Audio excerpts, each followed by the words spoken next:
This program contains true stories of rescues. All of the 911 calls you will hear are real. Whenever possible, the actual people involved have helped us reconstruct the events as they happened.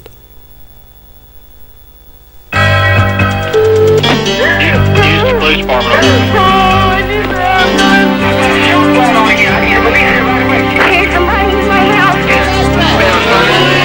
This is 911. Do you have an emergency?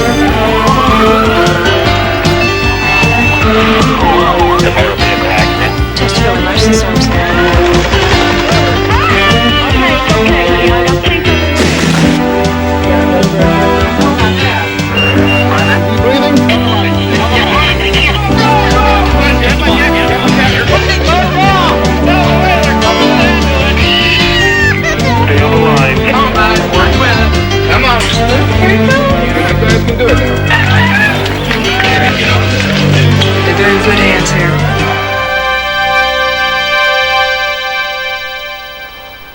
The wildest parts of nature fill us with wonder, but sometimes their majestic beauty can be deceptively deadly.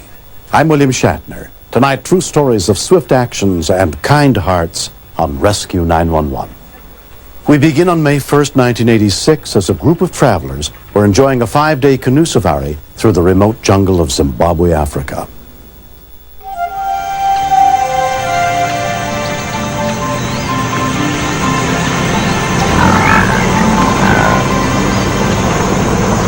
The plan was to paddle an 80-mile stretch of the Zambezi River. Their guide, Simon Silcock, had led more than 50 expeditions in the area.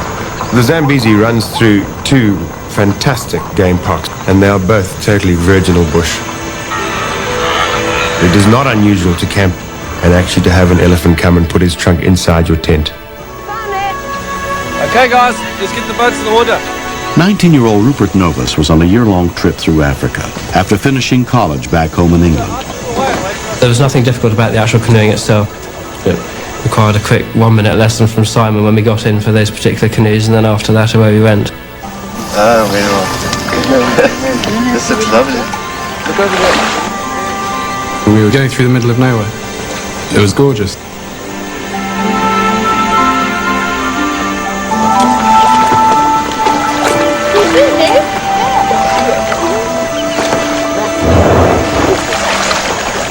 Kenyan-born Alexander Shaw was sharing a canoe with Rupert, his good friend from school. The hippos were basically the main danger, so it was very much a question of trying to steer clear of them. Yeah, in front. We did see some crocs, but they weren't any danger to us because they'd run a mile as soon as we canoed anywhere near them. You always camp at the same spot. During dusk, and as the sun's going down, you get all the river noises.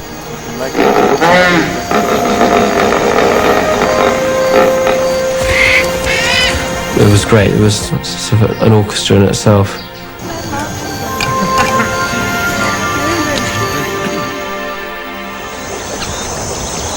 On their 5th and final day on the water, they still had 4 hours of paddling ahead of them. The heat is unbearable. It was a very, very wide bit of the river, and it was baking hot.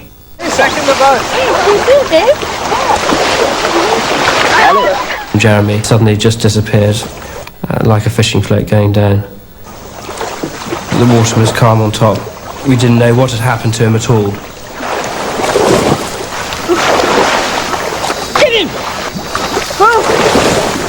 Before we could get there, he was pulled back underneath. We then realised that there was something very, very badly wrong. When we continued, We couldn't see what was going on underneath. We were just feeling around with our arms. Alex then got pulled underneath. Rescue 9.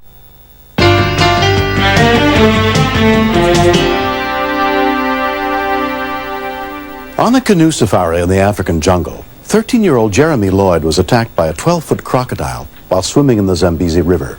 Another member of his group, Rupert Novus, had been close by when he saw the boy disappear from view. He didn't scream. He didn't have time to.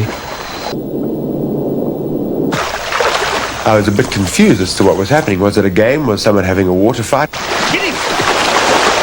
We couldn't see what was going on underneath. We were just feeling around with our arms. Alex then got pulled underneath.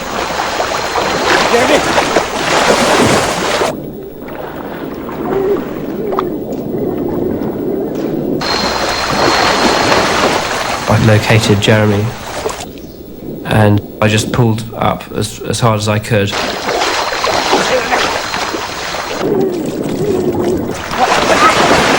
Fortunately, he was released. The swirling had continued and it had become more and more red. It was obvious that it was a crocodile. There was nothing else it could be, but I hadn't seen it. I could feel the crocodile between our legs.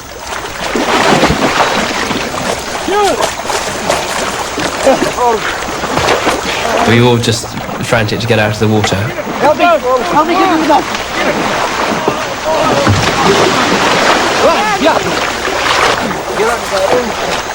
This was the first time I got a proper sight of Hugh's arm. It had been bitten off from the elbow downwards. We started to sink back into the water. I knew that I had to do something about it. It was probably the fastest I've ever swum in my life. Hugh Lloyd was weakening. He was going white. I think shock was probably setting in. And Jeremy had gone very, very quiet, which is always a bad sign.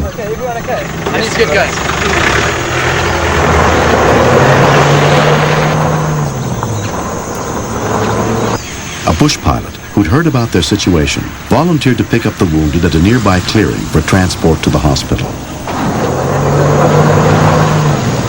Hugh and I actually ended up crying most of the way, quite honestly.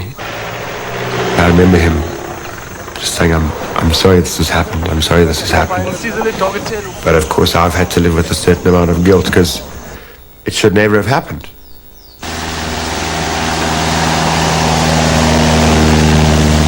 Hugh Lloyd and his 13-year-old son Jeremy were flown 300 miles to the capital city of Harare, where they underwent surgery at Parapanitwa Hospital. Gillian Lloyd could not get a visa to come and see her husband and son until 2 days later. Stronger. But Jeremy was running a dangerously high temperature and he was in a great deal of pain. The orthopedic specialist had said that I had to try and picture a bag of confetti and that's what the bones in Jeremy's arm looked like because the crocodile had chewed it to tiny little fragments. After 10 days, Jeremy and his father were transferred to Morningside Hospital in their hometown of Johannesburg, South Africa, where they underwent further surgery. What sort of use will he have? Dr. Diamond said that I was to be prepared for the fact that Jeremy would never move his arm more than 2 degrees either way. It was completely and utterly fixed in a right angle. And reconstructed the joint. I was just extremely grateful that I still had a son. The fact that they had both been so brutally damaged was traumatic, but I was just very grateful that they were still alive. He's definitely not going to lose his arm. 7 years have passed since the incident. Jeremy and Hugh have long since learned to cope with their physical limitations. What did you make on the last hole? You sunk it in for 5. It's not so good. Remember, the first most difficult thing to do was learning how to pull your trousers up without them falling down. And then how do you wrap a bath towel around you after you've been in a shower? When I kind of finally accepted that I was a one-armed person, not a two-armed person with one arm missing, I quickly learned that I could do everything I'd ever done. For quite a while. My whole life became centered around my arm, which is very annoying. And I was getting frustrated because I was thinking this damn arm just won't move. No. He used to spend hours at the physiotherapist despite tremendous pain.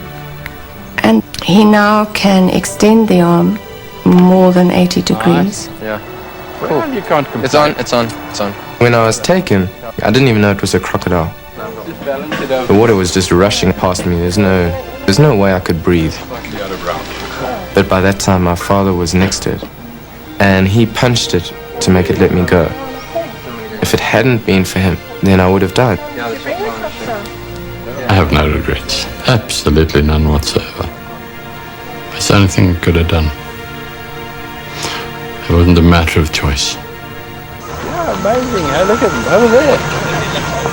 Alex and Rupert could easily have made sure of their own safety, and they didn't. They stayed, and they helped, which demanded enormous bravery and enormous courage.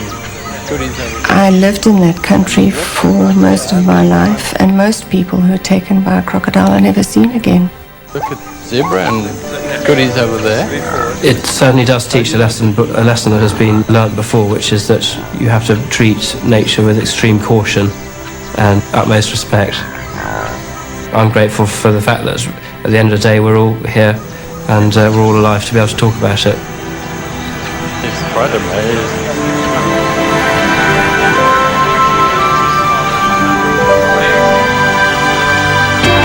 Next. He was married, he had a child, he had one on the way. I kept thinking of the fact that a police officer is not supposed to die this way.